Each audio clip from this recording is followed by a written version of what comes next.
오늘 함께 나눌 하나님의 말씀은 창세기 39장 40장 말씀입니다. 창세기 39장 40장 말씀, 창세기 39장 1절부터 40장 23절까지의 말씀을 보면서 이제 요셉 이야기가 계속되어 가는데, 이제 하나님의 부르심을 이루는 복과 연단이라는 제목으로 함께 말씀을 나누겠습니다. 우리 창세기 39장 1절부터 함께 읽겠습니다. 요셉이 이끌려 애굽에 내려가매 바로의 신하 친위대장 애굽 사람 보디발이 그를 그리로 데려간 이스마엘 사람의 손에서 요셉을 산이라. 여호와께서 요셉과 함께 하심으로 그가 형통한 자가 되어 그의 주인 애굽 사람의 집에 있으니, 그의 주인이 여호와께서 그와 함께 하심을 보며 또 여호와께서 그의 범사에 형통하게 하심을 보았더라. 요셉이 그의 주인에게 은혜를 입어 섬김에 그가 요셉을 가정 총무로 삼고 자기의 소유를 다 그의 손에 위탁하니, 그가 요셉에게 자기의 집과 그의 모든 소유물을 주관하게 한 때부터 여호와께서 요셉을 위하여 그 애굽 사람의 집에 복을 내리심으로 여호와의 복이 그의 집과 밭에 있는 모든 소유에 미친지라. 주인이 그의 소유를 다 요셉의 손에 위탁하고 자기가 먹는 음식 외에는 간섭하지 아니하였더라. 요셉은 용모가 빼어나고 아름다웠더라. 그 후에 그의 주인의 아내가 요셉에게 눈짓하다가 동침하기를 청하니 요셉이 거절하며 자기 주인의 아내에게 이르되, 내 주인이 집안의 모든 소유를 간섭하지 아니하고 다 내 손에 위탁하였으니 이 집에는 나보다 큰 이가 없으며 주인이 아무것도 내게 금하지 아니하였어도 금한 것은 당신뿐이니 당신은 그의 아내임이라. 그런즉 내가 어찌 이 큰 악을 행하여 하나님께 죄를 지으리까? 여인이 날마다 요셉에게 청하였으나 요셉이 듣지 아니하여 동침하지 아니할 뿐더러 함께 있지도 아니하니라. 그러할 때 요셉이 그의 일을 하러 그 집에 들어갔더니 그 집 사람들은 하나도 거기 없었더라. 그 여인이 그의 옷을 잡고 이르되, 나와 동침하자. 그러나 요셉이 자기의 옷을 그 여인의 손에 버려두고 밖으로 나가매 그 여인이 요셉이 그의 옷을 자기 손에 버려두고 도망하여 나감을 보고 그 여인의 집 사람들을 불러서 그들에게 이르되, 보라, 주인이 히브리 사람을 우리에게 데려다가 우리를 희롱하게 하는도다. 그가 나와 동침하고자 내게로 들어오므로 내가 크게 소리 질렀더니 그가 나의 소리 질러 부름을 듣고 그의 옷을 내게 버려두고 도망하여 나갔느니라 하고 그의 옷을 곁에 두고 자기 주인이 집으로 돌아오기를 기다려 이 말로 그에게 말하여 이르되, 당신이 우리에게 데려온 히브리 종이 나를 희롱하려고 내게로 들어왔으므로 내가 소리 질러 불렀더니 그가 그의 옷을 내게 버려두고 밖으로 도망하여 나갔나이다. 그의 주인이 자기 아내가 자기에게 이르기를, 당신의 종이 내게 이같이 행하였다 하는 말을 듣고 심히 노한지라. 이에 요셉의 주인이 그를 잡아 옥에 가두니 그 옥은 왕의 죄수를 가두는 곳이었더라. 요셉이 옥에 갇혔으나 여호와께서 요셉과 함께 하시고 그에게 인자를 더하사 간수장에게 은혜를 받게 하심에 간수장이 옥중 죄수를 다 요셉의 손에 맡김으로 그 재반 사물을 요셉이 처리하고, 간수장은 그의 손에 맡긴 것을 무엇이든지 살펴보지 아니하였으니 이는 여호와께서 요셉과 함께 하심이라. 여호와께서 그를 범사에 형통하게 하셨더라. 그 후에 애굽 왕의 술 맡은 자와 떡 굽는 자가 그들의 주인 애굽 왕에게 범죄한지라. 바로가 그 두 관원장 곧 술 맡은 관원장과 떡 굽는 관원장에게 노하여 그들을 친위대장의 집 안에 있는 옥에 가두니 곧 요셉이 갇힌 곳이라. 친위대장이 요셉에게 그들을 수종들게 하매 요셉이 그들을 섬겼더라. 그들이 갇힌 지 여러 날이라. 옥에 갇힌 애굽 왕의 술 맡은 자와 떡 굽는 자 두 사람이 하룻밤에 꿈을 꾸니 각기 그 내용이 다르더라. 아침에 요셉이 들어가 보니 그들에게 근심의 빛이 있는지라. 요셉이 그 주인의 집에 자기와 함께 갇힌 바로의 신하들에게 묻되, 어찌하여 오늘 당신들의 얼굴에 근심의 빛이 있나이까? 그들이 그에게 이르되, 우리가 꿈을 꾸었으나 이를 해석할 자가 없도다. 요셉이 그들에게 이르되, 해석은 하나님께 있지 아니하니까 청하건대 내게 이르소서. 술 맡은 관원장이 그의 꿈을 요셉에게 말하여 이르되, 내가 꿈에 보니 내 앞에 포도나무가 있는데 그 나무에 세 가지가 있고 싹이 나서 꽃이 피고 포도송이가 익었고 내 손에 바로의 잔이 있기로 내가 포도를 따서 그 즙을 바로의 잔에 짜서 그 잔을 바로의 손에 들였노라. 요셉이 그에게 이르되, 그 해석은 이러하니 세 가지는 사흘이라. 지금부터 사흘 안에 바로가 당신의 머리를 들고 당신의 전직을 회복시키리니 당신이 그 전에 술 맡은 자가 되었을 때 하던 것 같이 바로의 잔을 그의 손에 드리게 되리이다. 당신이 잘 되시거든 나를 생각하고 내게 은혜를 베풀어서 내 사정을 바로에게 하려 이 집에서 나를 건져 주소서. 나는 히브리 땅에서 끌려온 자요 여기서도 옥에 갇힐 일은 행하지 아니하였나이다. 떡 굽는 간원장이 그 해석이 좋은 것을 보고 요셉에게 이르되 나도 꿈에 보니 흰떡 새 광주리가 내 머리에 있고 맨 윗광주리에 바로를 위하여 만든 각종 구운 음식이 있는데 새들이 내 머리에 광주리에서 그것을 먹더라. 요셉이 대답하여 이르되 그 해석은 이러하니 새 광주리는 사흘이라. 지금부터 사흘 안에 바로가 당신의 머리를 들고 당신을 나무에 달리니 새들이 당신의 고기를 뜯어 먹으리이다 하더니 제3일은 바로의 생일이라. 바로가 그의 모든 신하를 위하여 잔치를 베풀 때 술 맡은 관원장과 떡 굽는 관원장에게 그의 신하들 중에 머리를 들게 하니라. 바로의 술 맡은 관원장은 전직을 회복하며 그가 잔을 바로의 손에 받들어 드렸고 떡 굽는 관원장은 매달리니 요셉이 그들에게 해석함과 같이 되었으나 술 맡은 관원장이 요셉을 기억하지 못하고 그를 잊었더라. 아멘. 하나님 감사합니다. 오늘도 주님의 말씀 앞에 우리를 인도하여 주시고 하나님의 말씀으로 우리를 깨우쳐 가시는 주님의 은혜를 감사드립니다. 하나님 오직 성령님께서 이 말씀을 기록해 하셨고 우리에게 깨우쳐 주시는 분이심을 고백합니다. 성령님께서 우리를 만져주시고 주님의 그 인도하신 가운데 우리를 붙들어 주시옵소서. 감사드리며 예수 그리스도 예수 하마시아 이름으로 기도드렸습니다. 아멘. 우리 요셉이 지난 시간 보았을 때 요셉이 이제 이스마엘 상인들 혹은 미디안 상인들이라 불려지는 그 사람들에게 팔려서 이제 가게 되는 그 얘기까지를 보았어요. 요셉은 사실 그 채색 옷을 그 야곱 아버지 야곱이 입힐 정도로 아주 애지중지하던 그러한 아들이었는데 오히려 그것 때문에 형들의 미움을 샀고 형들의 미움을 산 것 중에 또 하나의 이유가 요셉은 굉장히 말을 이렇게 돌려 못해요. 말을 그냥 그대로 하는 그러한 성품의 사람인데 자기가 꿈꾼 거 가지고서는 그냥 나눴다가 보니까 그 단들이 이제 그 곡식단들이 이제 내게 절하더이다. 처음에 그랬더니 우리가 너에게 절한다는 말이냐 이렇게 화났는데 한술 더 떠서 이제는 한 번 더 꿈을 꾸고서는 해와 달과 별들이 내게 절하더이다. 그러면 우리뿐만 아니라 아버지까지도 어머니까지도 너한테 절한단 말이냐. 그러고서는 이미 그때 앙심을 품고서는 죽이려고 마음을 품었죠. 이 형들이. 근데 그때 우리 보았을 때 그 야곱은 그것을 꾸짖었지만 그러나 그것을 그냥 흘려버리지 않고 그것을 심중에 두었다라고 그렇게 보았어요. 하나님 앞에서 이 성령의 인도하심을 받는 자들, 정말 하나님의 음성을 듣고 하나님의 인도하심을 따르는 자들은 그 어떠한 꿈이 있든 어떠한 그 말을 통해서 전해진 것이든 그것에 하나님께서 역사하셔서 그것을 비춰주신 그 부분이 있다면은 그것을 같이 공명하게 된다.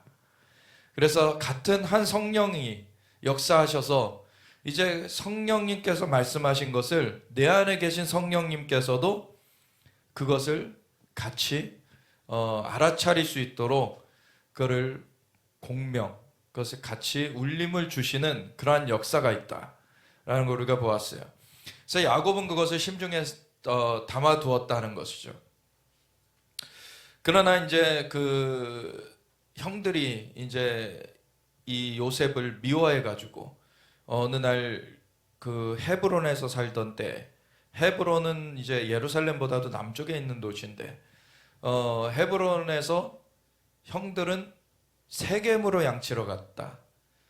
세겜은 예루살렘에서 북쪽으로, 그 예루살렘에서 남쪽으로 있는 헤브론만큼의 거리를 더 북쪽으로 올라가면 베델이라는 도시가 나오고 그 도시에서 그만큼을 더 가야지 세겜이 나와요. 그래서 아주 그 먼 곳으로 사실은 이 양을 치러 간 거예요. 근데 야곱이 원래 또 세겜에서 이렇게 정착해서 양을 쳤던 그런 일이 있죠. 왜냐하면 에서의 낯을 피해서 도망갔다가 라반의 집에서 한 20년 고생하고서는 양떼를 끌고 나와서 이제 에서한테 가야 되는데 에서를 맞닥뜨려야 되는데 400명을 대동해서 온다 그러니까 이제 야복강에서 아주 그냥 씨름을 하는 일이 있었죠. 그래서 천사가 나타나 가지고 이 야곱과 씨름할 때 야곱이 나에게 축복해 주지 않고는 갈 수 없다고. 그래서 붙들었더니 동이 틀려고 하매 이 환도뼈를 쳐가지고 천사가 이제 야곱에게서 벗어나게 되는데 축복을 해주면서 이제 너를 이스라엘이라고 할 것이다.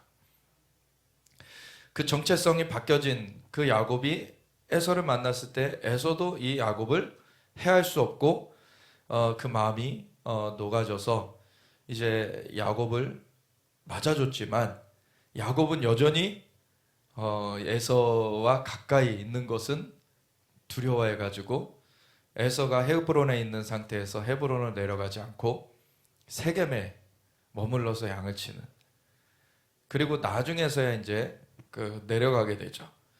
그래서 내려갔을 때 이제 세겜에서부터 이렇게 양을 쳐 왔던 것이 있기 때문에 형들은 다시 이제 세겜으로 양치러 보내는, 또 헤브론에서 거하면서도 세겜으로 양치러 보내는 그러한 일이 있었고, 그 가운데 세겜으로 양치러 간 그 형들에게 도시락을 전달해 주라고 요셉을 보냈던 거죠.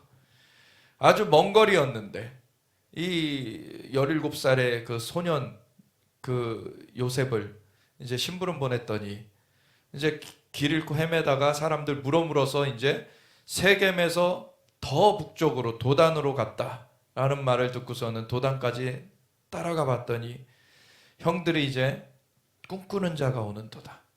우리가 저를 잡아서 죽이자. 그렇게 했더니 첫째인 르우벤은 죽이지 말자. 우리에게 그 피를 흘리는 일은 하지 말자. 그래가지고 그 요셉을 어떻게든 살려주려고 구덩이에 던지는데, 구덩이에 던지고서는 르우벤이 다시 구덩이에서 건져낼 생각이었는데 중간에 이제 계획이 바뀌죠. 그래서 유다가 얘 죽이지 말고, 유다는 또 죽게 내버려 두지 말고 상인에게라도 팔자 그냥. 그래서 미디안 상인 혹은 이스마엘 상인이라고 하는 자들에게 팔아 넘겨버리니 이제 굴에 르우벤이 다시 갔는데 없으니까 큰일 났다고 이제 르우벤은 그렇게 반응을 하게 되죠. 어쨌든 그러한 우여곡절을 겪으면서 이제 요셉은 이스마엘 상인 혹은 미디안 상인, 사실 근데 그 전에도 나눴듯이 이스마엘과 그 미디안은 다른 종족이다. 물론 같은 계열이지만 아브라함의 그 아내인 사라의 그 첩이었던 그런 하갈에게서 낳은 그 아이가 바로 그 이스마엘이었고, 그리고 미디안은 하갈 쪽에서가 아니라 후처인 그 그두라에게서 낳은 그러한 자녀가 이제 미디안이었죠. 그래서 사실은 같은 그런 그 태는 아니에요. 같은 태는 아닌데 나중에 보면은 이 이스마엘 사람들과 미디안 사람들이 같이 섞여지고, 그래서 한편으로는 이스마엘 상인들이라고 불려지고 한편으로는 미디안 상인들이라고 불려지고. 사실 이스마엘 사람들은 그 이스라엘에서 남서쪽으로 갔다. 그러니까 지금의 이집트 쪽, 이런 쪽으로 갔다는 것이고, 미디안 사람들은 사실은 미디안 광야, 거기가 지금의 아라비아 반도죠. 아라비아 반도에 퍼짓고. 근데 지금 오늘날 보면 다 아랍 사람이잖아요. 그냥 다 아랍 사람이죠. 어쨌든 그런 사람들에게 이제 팔려서 이끌려 간 곳이 오늘 39장에 이제 시작하는 내용이 요셉이 이끌려 애굽에 내려가매, 이제 이집트로 내려간 거예요. 이스마엘 사람들은 애굽으로 가서 퍼졌고, 미디안 사람들은 사실 미디안 광야, 아라비아 반도에 퍼졌지만 사실 이것이 섞여졌다. 그래서 이 이스마엘 사람 혹은 미디안 사람이라고 불려진 이 사람들에 의해서 애굽에 내려가서 바로의 신하 중 친위대장, 굉장히 이제 바로에게 신임을 얻은 자인 거죠. 그 주변에 경호대장인 거죠. 경호대장. 그러니까 경호대장이 될 정도면 자신의 목숨을 지키는 자인데 신임이 되지 않는 사람을 쓸 수는 없는 것이죠. 사실 바로에게 굉장히 신임을 얻은 그러한 사람인 보디발, 그 애굽 사람 보디발에게 이제 팔려요. 그래서 보디발이 그를 그리로 데려간 이스마엘 사람의 손에서 요셉을 사는 그런 일이 있었고, 근데 이 2절에 보면은 포로로 잡혀갔는데 여호와께서 요셉과 함께 하심으로 이 겉으로 있는 이 상황이 요셉을 묶어둘 수 있는 것이 아닙니다. 이 요셉에게는 하나님의 그 축복, 하나님의 은총이 이미 함께하고 있었기 때문에 요셉은 시기를 받아서 질투를 받아서 죽이려는 위협을 당하기도 하고 팔려가게 되는 그러한 일을 당하게 됐지만, 이 요셉은 그 팔려간 곳에서도 하나님의 은총 가운데서, 하나님의 은혜 가운데서 이 요셉은 전혀 위축되지 않아요. 이 요셉은 그 축복 가운데서 그대로 그 삶을 살아갑니다. 그래서 여호와께서 요셉과 함께 하심으로 그가 형통한 자가 되어, 이 형통하다라는 것은 뭐 번영의 뜻도 있고요. 사실 이 형통하다라는 뜻 중에서 어떤 뜻이 있냐면 소위 돌파의 뜻도 있어요. 그래서 어떠한 그 환경, 어떠한 고난, 어떠한 역경을 이겨내는 그 역사인 것이죠. 그래서 우리에게 어떠한 환경이 우리에게 벽이 되어지고 환경이 우리를 거꾸러뜨릴 수 있는 것이 아니라, 우리는 하나님의 그 은총 가운데, 하나님의 축복 가운데 있으면은 어떠한 환경이 오든지 그것을 이겨낼 수가 있습니다. 그래서 중요한 것은 우리가 하나님 앞에 복을 받은 자들이라는 것. 정말 우리가 하나님 앞에 정말 예수 그리스도의 이름을 영접하는 자들에게는 하나님의 자녀가 되는 권세를 주셨으니, 우리가 하나님의 자녀가 되었다는 것, 이것이 너무나 놀라운 역사인 것입니다.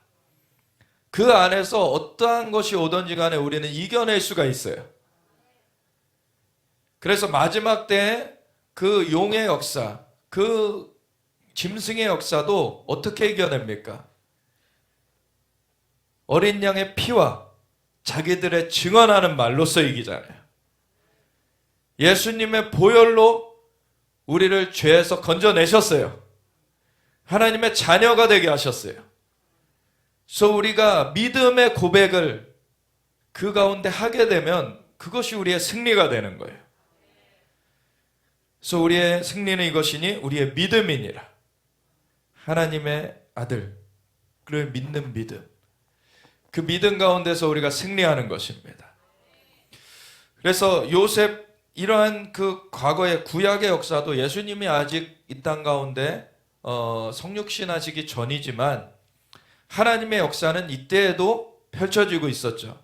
그렇지만 예수님이 성육신하셔서 십자가의 대속을 이루기 전까지는 정말 좁은 범주에서만 이런 역사들이 일어날 수 있었고, 예수님이 십자가를 지시고 대속을 이루셔서 부활하신 다음에 승천하셔서 누구든지 내 이름을 믿는 자들에게는, 내가 구세주여 주님인 것을 영접하는 자들에게는 그 죄가 사함받고 성령을 부어주겠다.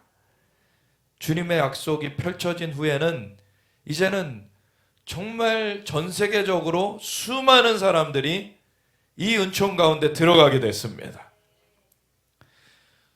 그래서 우리는 이 믿음의 선진들의 그 삶을 보면서 이것이 우리의 삶인 것을 그대로 예와 아멘으로 받을 수 있는 거예요. 사실 창세기 12장에 보면 어떻게 얘기합니까? 이 믿음의 조상 아브라함의 얘기를 어떻게 얘기를 하고 있습니까? 하나님께서 여호와께서 아브라함에게 이르시되 너는 너의 고향과 친척과 아버지의 집을 떠나 내가 내게 보여줄 땅으로 가라. 그러시면서 내가 너로 큰 민족을 이루고 내게 복을 주어 내 이름을 창대하게 하리니 너는 복이 될지라. 하나님이 복을 주셔서 아브라함을 복이 되게 하신다 그러셨어요. 이게 중요한 거예요. 우리는 어떻게 보면은 세상의 시스템 가운데 속아서 어떠한 기능적인 것들, 이 세상에서 어떤 돈을 많이 벌게 되거나 어떠한 그 자녀들이 어떤 승진을 하게 되는 것, 어떠한 좋은 지위에 오르는 것, 이런 것들이 복이라고 생각을 하죠. 그것도 복의 한 부분이긴 해요. 근데 그거는 복의 정말 가장자리, 어떻게 보면 그거는 복의 본질이 아니라 그냥 사이드 이펙트 같은 그냥 부가적인 그런 효과에 불과한 거예요. 사실은 복이 주어졌다는 건 뭐냐면요, 우리의 신분 자체가 하나님의 자녀가 되었다는 거예요. 우리의 존재 자체가 하나님의 축복의 존재로 바뀌어졌다는 거예요. 그래서 우리가 복이 된 거예요. 그래서 어떤 기능이 이루어지는 건 부가적인 것이고요, 우리 존재 자체가 복이 되어져서 어느 곳에 가든지 어느 환경에 가든지 사실은 복을 풀어낼 수가 있어요. 이것이 우리의 삶이 되어져야 되는 것입니다. 그래서 내가 너로 큰 민족을 이루고 내게 복을 주어 내 이름을 창대하게 하리니 너는 복이 될지라. 이 아브라함 자체가 복이 되게 하신 것. 그래서 너를 축복하는 자에게는 내가 복을 내리고 너를 저주하는 자에게는 내가 저주하리니 땅의 모든 족속이 너로 말미암아 복을 얻을 것이라. 이 복의 통로, 이 하나님과 함께하는 이 자는 하나님이 복의 근원이시기 때문에 이 복의 통로가 되어져서 이 사람이 그냥 복인 것이 되어져 버리는 거예요. 그래서 그 사람을 통해서 사람들이 복을 받게 되는 그러한 일이 풀어지게 되는 것이죠. 이 요셉에게도 하나님의 복이 임하여 있었어요. 이 아브라함에게 있었던 복, 이것이 하나님과 함께하는 것이 가장 근원적인 것이죠. 왜? 하나님이 복의 근원이시고 생명의 근원이시고. 근데 예레미야서 1장에 보면은 이스라엘 백성들이 그것을 떠났을 때 하나님 뭐라고 책망하십니까? 너희에게 책망할, 너희가 두 가지 악을 범하였는데 하나는 생수의 근원된 나를 버린 것이고 또 다른 것은 스스로 웅덩이를 판 것인데 그 웅덩이는 물을 가두지 못할 터진 웅덩이다. 악이라는 것은요, 생수의 근원된 하나님을 등지는 것이 악이에요. 그것으로 말미암아 생수에게서 끊어지게 되는 거예요. 생명으로부터 끊어지게 되는 거예요. 시들어 버리는 것이죠. 근데 생수의 근원된 하나님을 가까이 함이 복입니다. 그래서 시편 1편에도 복 있는 자는 교만한 자리에 앉지 않고 악인들에게 가담하지 않고 이런 말을 하시면서 시냇가에 심은 나무 같다. 그래서 철 따라 열매를 맺는다. 그래서 복 있는 사람은 하나님의 존전에 거하는 사람입니다. 하나님과 함께하는 사람들이에요. 생수의 근원 되신 분, 복의 근원 되신 분, 생명의 근원 되신 그분으로부터 복이 임하는 것이고 생명이 임하는 것이고 생수가 임하는 것이기 때문에 우리가 그 주님과 함께 한다는 것이 중요한 것입니다. 우리가 상황을 불평하고 있으면 안 돼요. 상황보다 뛰어나신 하나님이 우리와 함께하고 계시기 때문에 상황을 바꿀 수 있는 것입니다. 그것이 우리에게 주어진 복이에요. 그래서 여호와께서 요셉과 함께 하심으로 그가 형통한 자가 되어 돌파하는 자가 되는 거예요. 어떠한 그 환경적인 장애가 있더라도 그것을 이겨버리는 것입니다. 그래서 그의 주인 애굽 사람의 집에 있으니 그의 주인이 여호와께서 그와 함께 하심을 보며 이것이 그 삶에 드러나지는 거예요. 그래서 우리가 환경을 탓하는 것이 아니라 우리는 우리와 함께 하시는 분이 누구신지, 만물의 창조주 되시는 분, 만물 위에 위대하신 그 역사의 주권자 되신 하나님이 우리를 자녀로 부르셨습니다. 그래서 우리를 주님의 복된 존재로서 우리를 붙드셨어요. 그래서 우리가 그러한 존재가 되었다는 것을 기억하면서 우리는 그 축복을 선포하면 됩니다. 예수 이름으로 이곳에 죽음과 저주와 가난과 질병과 고통의 그 어둠은 끊어지고 이제 하나님의 생명과 축복의 역사가 이곳에 풀어질 것을 선포하는 것이에요. 각 가정에서 그렇게 할 수가 있는 것이고 그것을 자기가 속한 사회 공동체 가운데서도 할 수가 있는 것이죠. 교회에서는 이것이 풍성하게 나눠지는 그러한 역사가 있게 되는 것입니다. 그래서 이 형통한 것이 세상 사람들에게도 보여지는 거예요. 그래서 그의 주인이 여호와께서 그와 함께 하심을 보며 또 여호와께서 그의 범사에 형통하게 하심을 보았더라. 그냥 어느 한 영역에서 그냥 잘 되는 정도가 아니에요. 그렇다고 모든 것을 우리가 다 할 수 있는 건 아닙니다. 사람마다 그 부르심을 받은 영역들이 있어요. 달란트가 있어요. 근데 손대는 것마다 그가 그렇게 자기에게 부르심 받은 영역 가운데서 손대는 것마다 풍성하게 열매를 맺는 거예요. 범사에 형통하게 하심을 보았더라. 요셉이 그의 주인에게 은혜를 입어 그랬더니 이것을 인정하고서 이 요셉이 손만 대면은 잘 되니 요셉한테 맡기는 거예요. 그냥 요셉이 그의 주인에게 은혜를 입어 섬김에 그가 요셉을 가정 총무로 삼고 그 집을 완전 다 맡겨버렸어요. 자기의 소유를 다 그의 손에 위탁하니 그가 요셉에게 자기의 집과 그의 모든 소유물을 주관하게 한 때부터 여호와께서 요셉을 위하여, 보십시오, 여호와께서 다른 무엇이 아니라 요셉을 위하여, 주님의 복된 존재가 된 그를 위하여 그 애굽 사람의 집에 복을 내리심으로 여호와의 복이 그의 집과 밭에 있는 모든 소유에 미친지라. 아멘. 요셉 덕분에 이 보디발의 집이 축복받아요. 우리가 그러한 존재가 되어지는 것입니다. 우리가 들어감으로 인해서 그 회사는 복을 받게 돼야 돼요. 우리가 들어감으로 인해서 그 공동체는 복을 받아야 돼요. 우리가 그런 복된 존재로 부름받은 것입니다. 주인이 그의 소유를 다 요셉의 손에 위탁하고 자기가 먹는 음식 외에는 간섭하지 아니하였더라. 요셉은 용모가 빼어나고 아름다웠더라. 요셉이 그 주인이 먹는 음식 외에는 다 관장하게 돼요. 다 그냥 알아서 해라.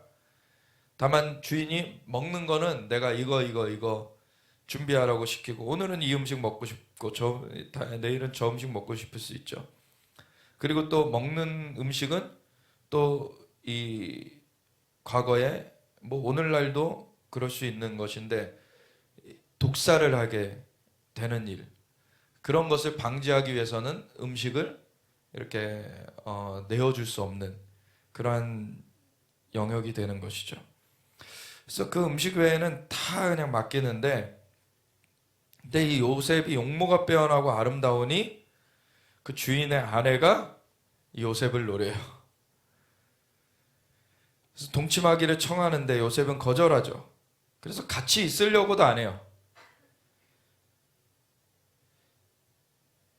그 아내에게 이런 말을 합니다. 8절에 보면 내 주인이 집안의 모든 소유를 간섭하지 아니하고 다 내 손에 위탁하였으니 이 집에는 나보다 큰 이가 없으며 주인이 아무것도 내게 금하지 아니하였어도 금한 것은 당신뿐이니 당신은 그의 아내임이라.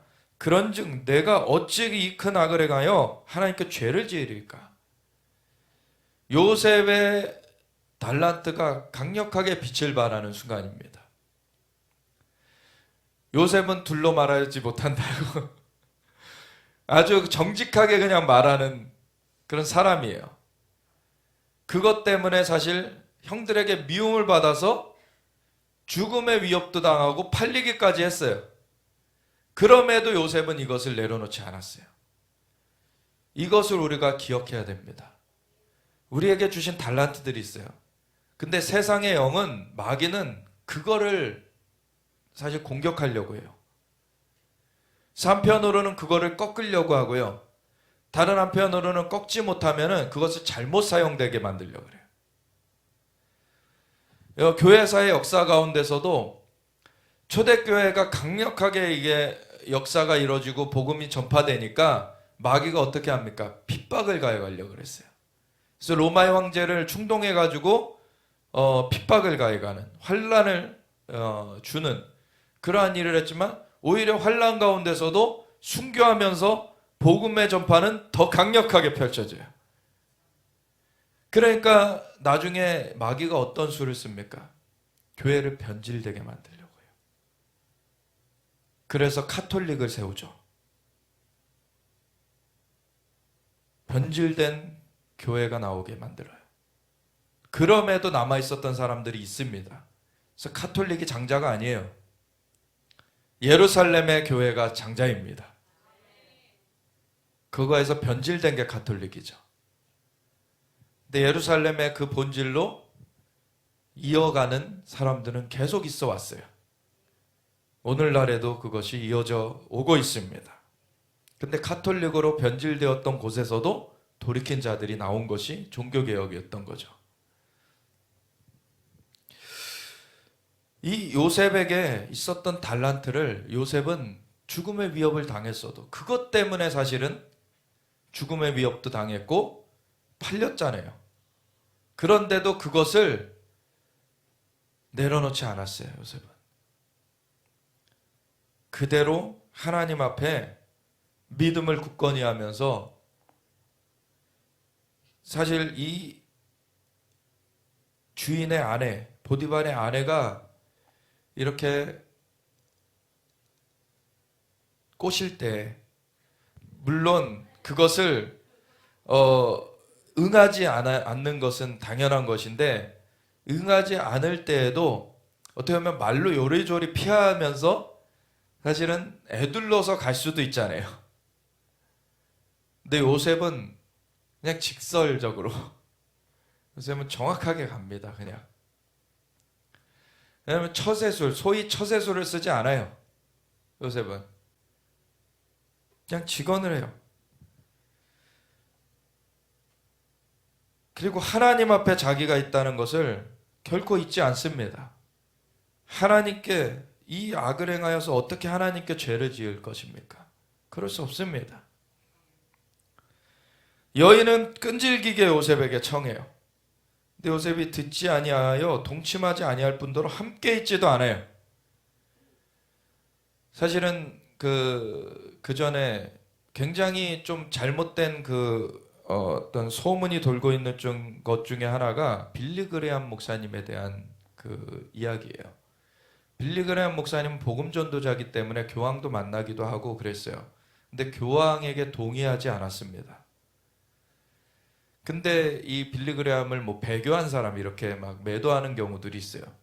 근데 빌리 그레함 목사님은 배교하진 않았습니다. 그래서 한번 그 사두 선교사님이 그런 얘기를 한번 들려주셨던 적이 있죠. 그 방송에서 본인의 그 친구하고 기도를 하는데, 이 친구와 기도하다 그 기도가 깊어지면서 이 친구가 이제 천국을 방문하게 됐는데, 천국에 이렇게 믿음의 사람들에 대해서 이렇게 기록이 되어 있는 그러한 방인데, 그 기록된 방에 때문에 가장 높은 평가를 받은 사람 중에 하나가 빌리 그레함 목사님이라는 거예요. 그가 가장 이 땅에서 깨끗하게 사역을 행했다라고 말해 주더라는 거예요. 근데 빌리그레엄 목사님이 이 요셉이 했던 것처럼 어떻게 하셨냐면 그 사무실이 있고 엄청나게 이제 그 사역들이 크게 확장되면서 찾아오는 사람들도 많았을 거 아닙니까? 그리고 그 중에는 여인들도 많았겠죠. 절대 사무실에 단둘이 있는 그런 것을 그 클로즈에서 하지 않았어요. 그러니까 사무실을 항상 열어둬요. 그리고서 밖에서 항상 보이게 만들어 놨어요. 절대 여지를 안 남겨두려고. 그리고 재정에 있어서도 그런 것들을 철저하게 했습니다.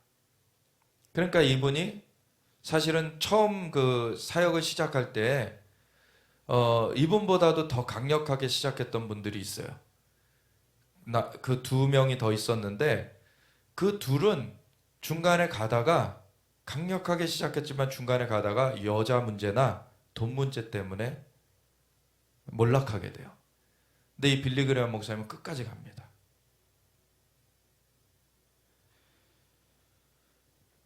하나님의 평가를 우리가 받는 거예요. 우리가 진짜 오해를 당할지라도 어떠한 환난, 핍박을 당할지라도 우리가 하나님 앞에서 우리의 부르심을 붙들고 가야 되는 것입니다. 근데 이 요셉은요, 그래서 그러한 정직한 영으로서 이러한 그 문제될 것을 차단하려고 함에도 사실은 모함에 걸리죠. 그래서 같이 있지도 않으려고 그랬는데 요셉이 일을 하려면 집을 드나들어야 돼요. 들어갔는데 다른 사람이 아무도 없는 그런 상황이 됐죠.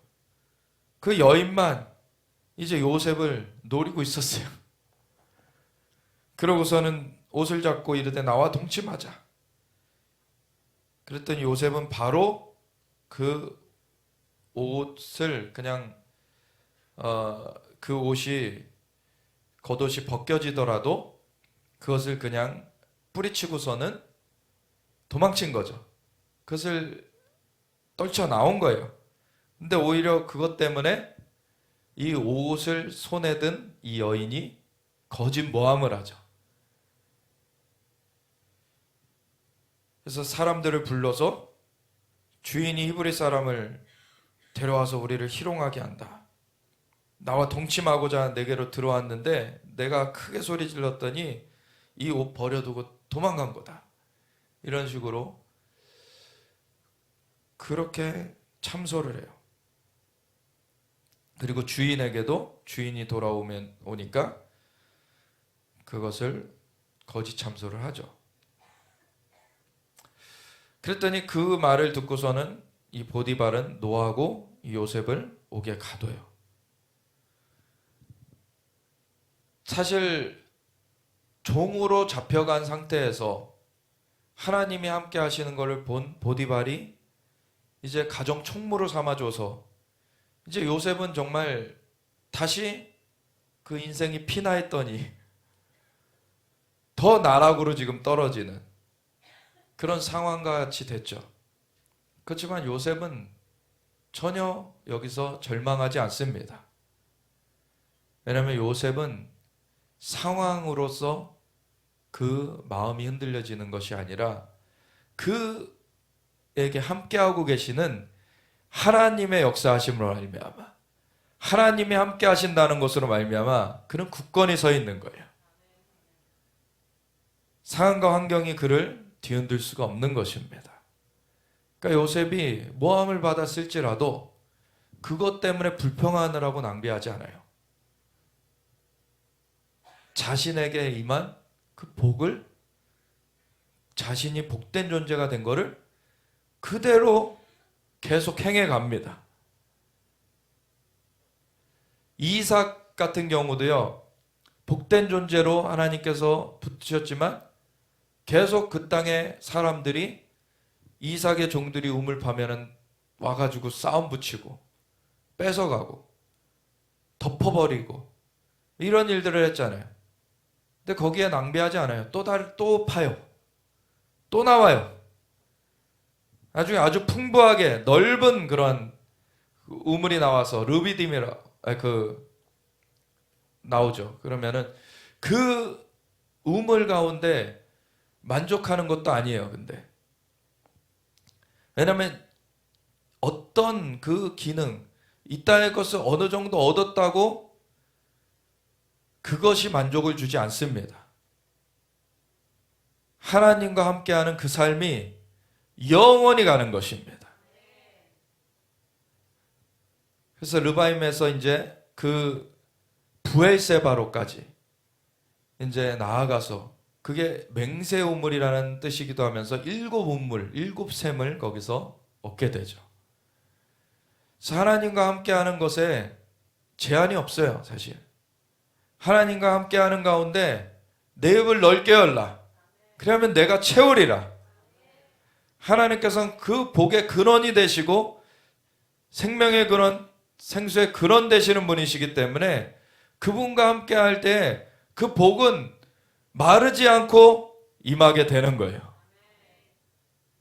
그러니까 어떤 그 세상에서의 기능을 가지고서 평가하는 것이 아니라 우리가 하나님 앞에 있는가, 하나님 앞에 정말 그 주님과의 관계 가운데 있는가, 그것이 중요한 것이죠.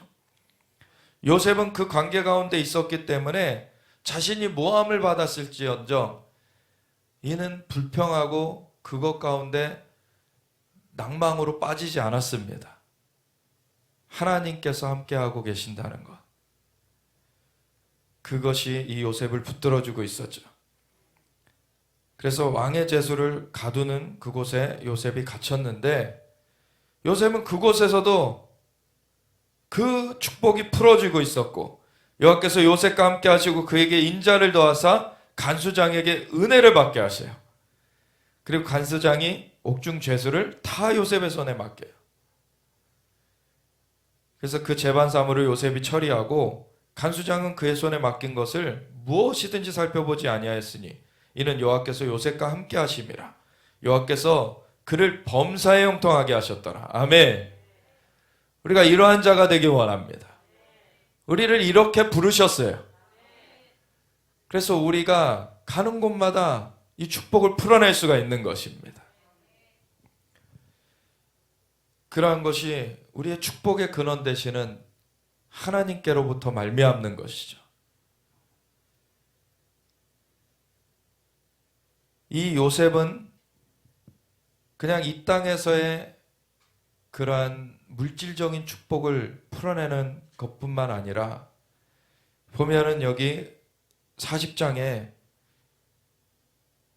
애굽 왕의 술 맡은 자와 떡 굽는 자가 이 잘못을 범해서 잡히게 되니까 이들이 꾸는 꿈을 요셉이 해석해 줌으로 말미암아 사실은 그 다음 단계가 준비가 되어지죠. 어떠한 환경이 우리한테 우리가 원하는 대로 되어져야지 복이 임하는 게 아니라 어떠한 환경이든지 우리는 복된 존재임을 기억하셔야 됩니다. 그 가운데서 우리가 그 환경을 바꿔버릴 수 있는 거예요. 그래서 우리가 정말 이 요셉의 예를 보듯이 주님의 축복된 존재, 이 요셉의 예는 사실은 구약의 예인데 굉장히 놀라운 일들이 벌어졌죠. 근데 예수님 안에서 우리 구원된 우리에게 이 모든 것이 예와 아멘이 될 뿐만 아니라 우리는 예수님이 심지어는 어떻게까지 얘기하셨어요? 내가 하는 일을 너희도 할 것이요 그보다 큰 일도 하리니 이는 내가 아버지께로 감이라. 내가 아버지께로 가면 보혜사 성령을 너에게 보내주리라. 성령이 우리 안에 내주하고 계십니다. 내 안에 계신 분이 세상에 있는 자보다 크십니다. 성령님은 창조의 영이시고 부활의 영이세요. 우리에게 능치 못함이 없게 하시는 것입니다. 그래서 이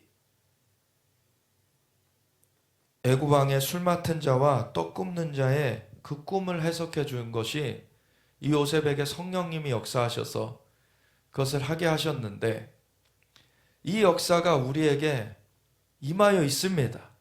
아멘. 성령님께 귀 기울이면 되는 거예요. 성령님께 집중하면 되는 거예요. 그러면 우리가 꿈을 해석하고 환상을 해석할 수가 있어요. 근데 많은 사람들이 이렇게 실수하는 것 중에 하나가 뭔지 아십니까? 뭔가 문제를 놓고 기도하면서 하나님의 응답을 받아요. 그 응답을 받고서는 내가 해결해 주리라. 어떤 내가 이것을 거둬주리라. 뭐 여러 가지 응답을 받아요. 근데 그 응답을 받을 때 그 응답을 받은 것을 운명론적으로, 물론 하나님이 하시겠다 하신 것을 하나님은 분명히 신실하게 하십니다. 근데 우리의 태도가 그냥 감나무 밑에서 감 떨어지길 기다리는 태도가 아니라 하나님과의 동행이 필요한 거예요. 하나님께서 그걸 하겠다고 하신 것은 프로세스가 시작된 거예요. 그 프로세스가.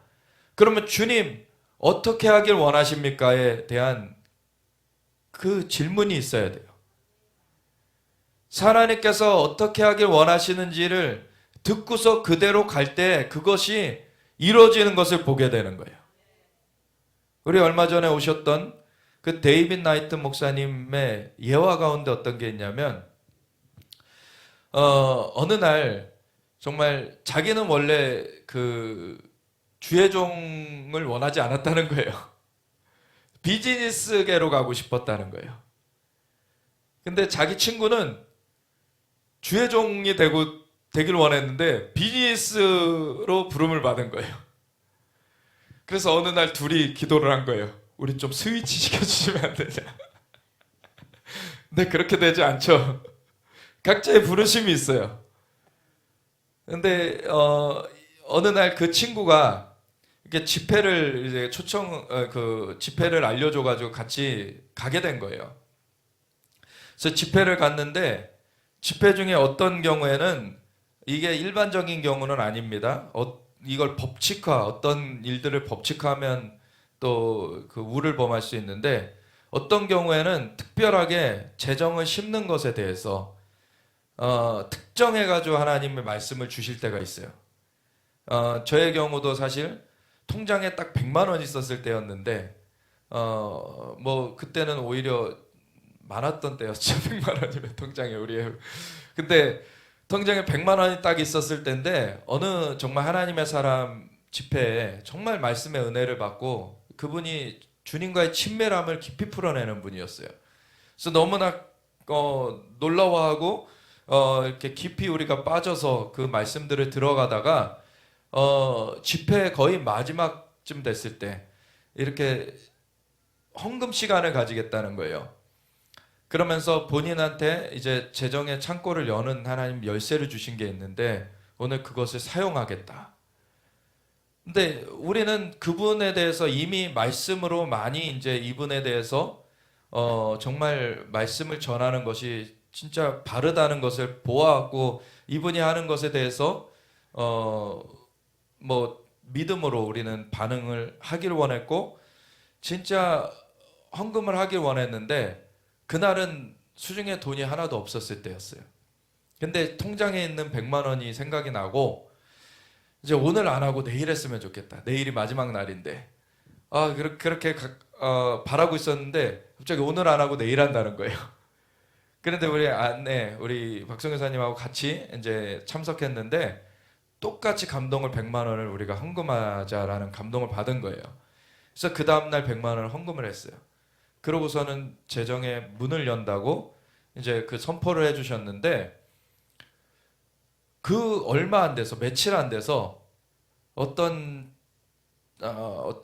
분이 저희한테 와가지고 현금 다발로 1,000만 원을 딱 주시는 거예요. 이건 법칙화하면 안 됩니다. 그러나 하나님께서 감동을 하셨기 때문에 우리도 응했던 거예요.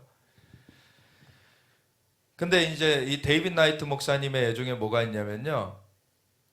그 집회에 갔는데 이 친구가 알려줘가지고 집회에 갔는데 거기 강사가 정말 그 하나님의 사람이긴 했는데 자기는 거기 사실 가고 싶은 마음도 없었고 자기 가가지고 마지못해 앉아 있다가 헌금 인도를 하는데 정말 돈을 모아둔 적지 않은 재정 한 뭐 1,000만 원 정도 됐던 것 같아요. 그분은 그 재정이 있었는데 그 강사가 그러더라는 거예요. 여기서 1,000만 원을 심을 그런 사람이 3명이 있다. 그런데 2명이 나오더라는 거예요. 자기는 난 아니야. 그러고서는 이제 가만히 있었는데 성령님이 말씀하시더라는 거예요. 너가 심어라. 그리고 너가 이걸 심을 때 내가 너에게 축복을 더해 줄 것이다. 이렇게 한 거예요. 물론 이것은 그냥 어떤 돈의 투자의 개념이 아니에요. 이걸 하나님 나라의 일을 하게 하기 위한 하나님께서 그 재정이 흘러가게 만드시는 일이죠. 그래서 복음 전파를 위해서 그것이 쓰여지게 되는 것이에요. 근데 그거를 심어라 그랬는데 버티고 있었던 거예요, 이분이. 데이비 목사 아니라고 막 부정하고 이거는 오히려 꾸짖고 그 음성을 그러고 있었는데 2명이 나와 있고 3명이라 그랬는데 1명이 왜 안 나오니까 그냥 넘어갈 수도 있는데 이분이 나올 때까지 기다린다고 그런 거예요, 앞에서. 그러니까 성령님이 그러시더라는 거예요, 자기한테. 데이빗 나이트 목사님한테. 너 이 집회를 계속 지연되게 만들 것이냐. 그래가지고 마지못해서 나가가지고 헌금을 한 거예요. 그래서 하나님이 약속하신 그 축복이 며칠 후에 오겠다까지 정확하게 얘기해 주신 게 있어서 한 뭐 3주 후에 오겠다 이런 게 있었던 거예요.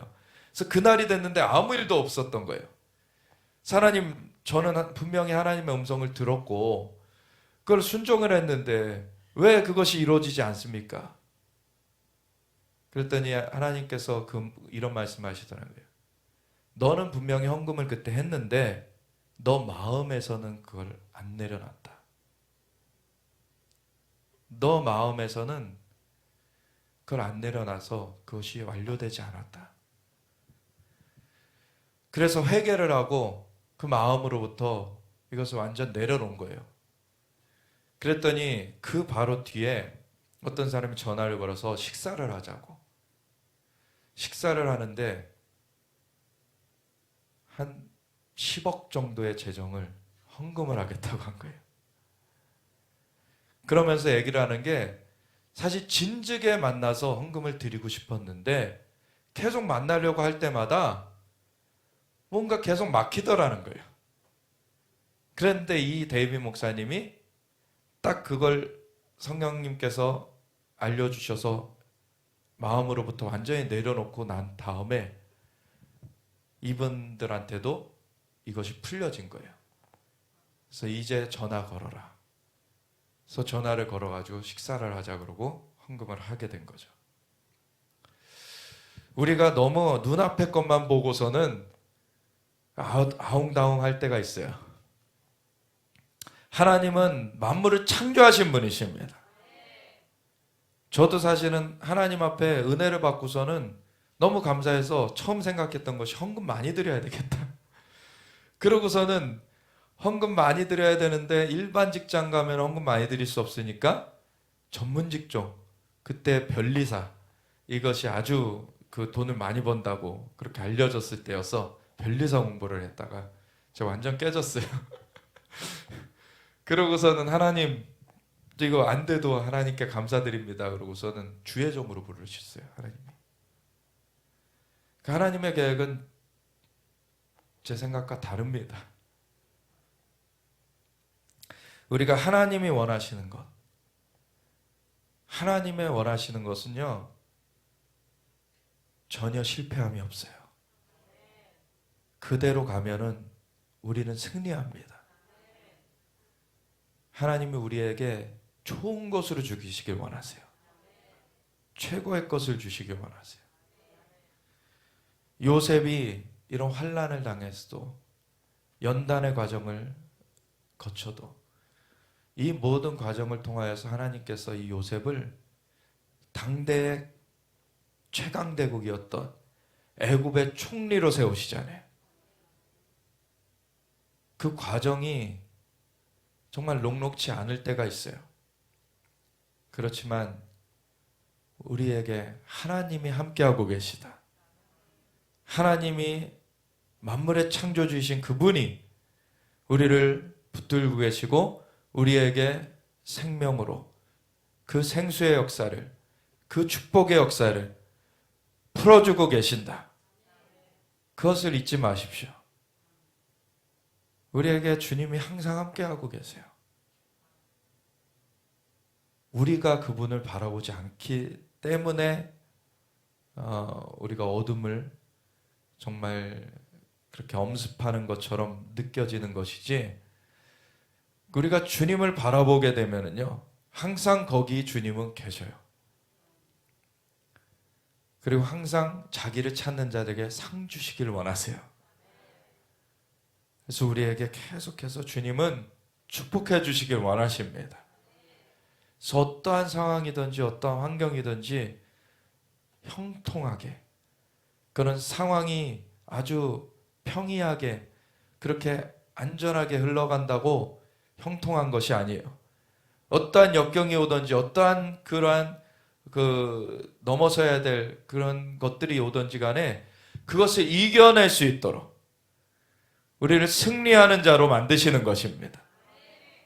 그래서 마지막 때 어떠한 역경이 오든지 간에 우리는 이기는 자들로 서게 되게 하나님 하시는 거예요. 그래서 오늘 우리 이 마지막 부분 보면서 우리 기도로 넘어가기 원하는데요. 이 요셉이 이 술 맡은 관원장의 그 꿈을 해석해 줄 때 이 사흘, 이 세 가지, 나무에 세 가지가 있었던 것은 사흘이고, 그리고 그 사흘 안에 그 바로의 잔에 그 포도주를 드리게 된다. 그래서 복권된다.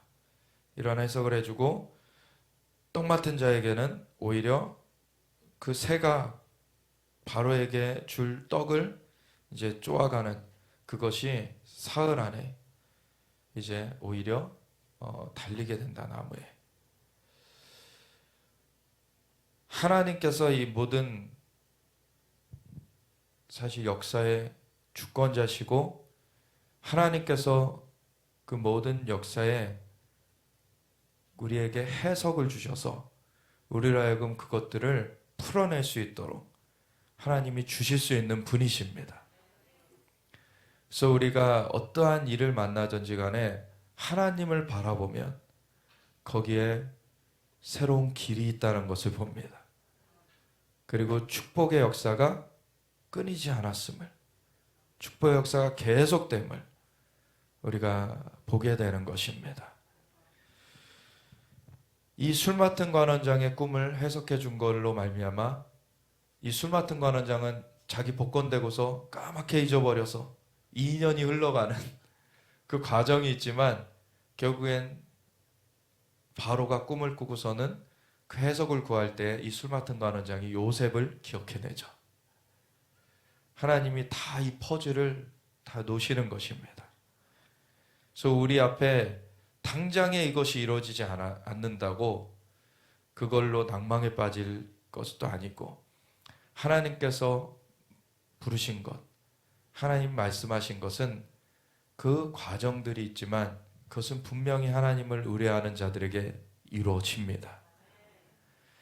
그래서 우리가 함께 기도할 때 하나님, 우리에게 주신 부르심, 각자의 그 하나님께서 심어 놓으신 그러한 하나님의 축복의 요소들이 있어요. 사실은 그 달란트가 발휘되지 못하게 꺾어버리려고 하는 그 사단의 계계가 있고, 그것을 잘못되게 쓰이려고 하는, 어떤 사람은 정말 말을 잘하는 사람, 말의 언변의 그 은사를 받은 사람이 있는데 그걸로 축복의 말을 전하는 하나님의 도구로 쓰여지기를 하나님은 원하시는데 그걸로 불평의 말을 전할 수도 있어요.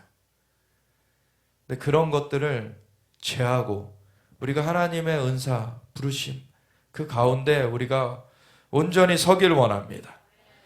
주님께서 우리를 부르신 그 부르심을 분명하게 알게 하시었고 그 가운데 우리가 굳건하게 설 수 있도록 주님 깨우쳐 주시옵소서, 인도하여 주시옵소서. 우리 함께 주여 외치면서 같이 기도하며 나아가겠습니다. 주여